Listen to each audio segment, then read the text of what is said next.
there, but you got to make sure you're prepared in winter weather like this. Yeah, my dad always said at least in the wintertime, a quarter of a tank. Yes. And if you can keep it around half, you know, better for you. Yep. If you have maybe a new driver in your life, this might be a good stocking stuffer for them to have a couple of these essentials in there too. I know there's a lot of shopping happening this week.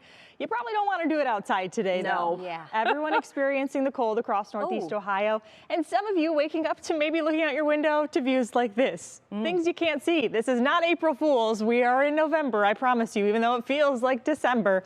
We're getting closer and closer by the minute. No tricks being played this morning, but some of you, in fact, are dealing with lake effect snow. And that will be a continuous thing for at least the next several hours. Right now, it stretches from parts of Cuyahoga County to Geauga Lake, even some of our far western parts of Ashtabula and Trumbull at the moment. This is going to be an event really just confined to the primary and even parts of our secondary snow belt.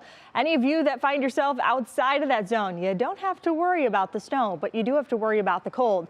Right now, some of that snow coming down through Bay Village to Lakewood, all the way through the Cleveland metro area, stretching to Garfield Heights to Cleveland Heights, Pepper Pike, Solon, Russell, even Newbury, Bainbridge too, stretching farther east to Middlefield, Mesopotamia, Farmington, seeing some of this, Chardon as well. This is going to be off and on, and when you encounter some of this lake effect snow, visibility can drop pretty rapidly. I'll show you some traffic cams here in just a second. Lake effect snow warning, though, up still for Cuyahoga County, Lake Geauga, and Ashtabula counties. That's the brunt of who's taken on the most snow thus far. We're just starting to get some snow reports in. These stretch through this evening. Trumbull under a winter weather advisory. The denotion between these two zones was just based on how much snow the National Weather Service thought these zones would see in comparison to one another.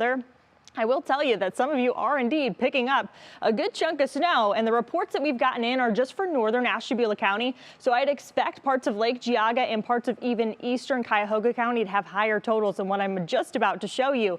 Those totals coming in from northern Ashtabula County right now near Edgewood, just around 3.5 inches within the last 12 hours. And then Jefferson right around 4 inches within the last 12 hours. So you can expect just the comparison between these shades of blue, that the darker blue you're seeing, even these little pops of purple, that's some more intense snowfall rates. Some of you, I told you yesterday morning on Go, could see an excess of 6 inches of snow here. I will give you perspective to roadways though. This is Ashtabula right now. Roads look smooth sailing. ODOT has put in some work here. Those roads look a little clearer than in some locations, but right now Ashtabula does not have a whole lot of snow coming down.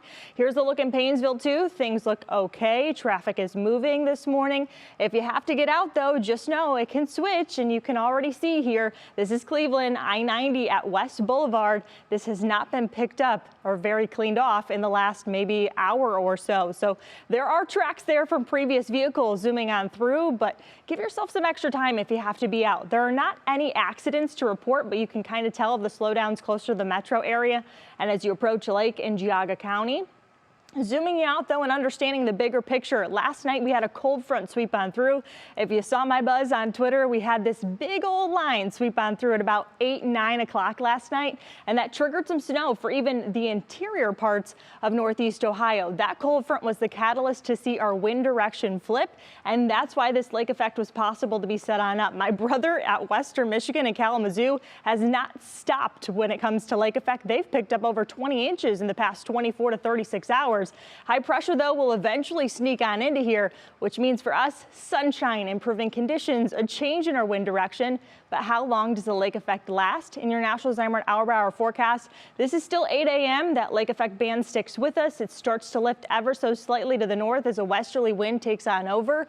It'll shift a little bit more to the south, or pumping in a little bit more to the southeast for us, and that'll lift things, but it'll still stay pretty cold. Our high temperatures today in the upper 20s, so sub-freezing. When it comes to tomorrow, though, we are back close to 40 degrees.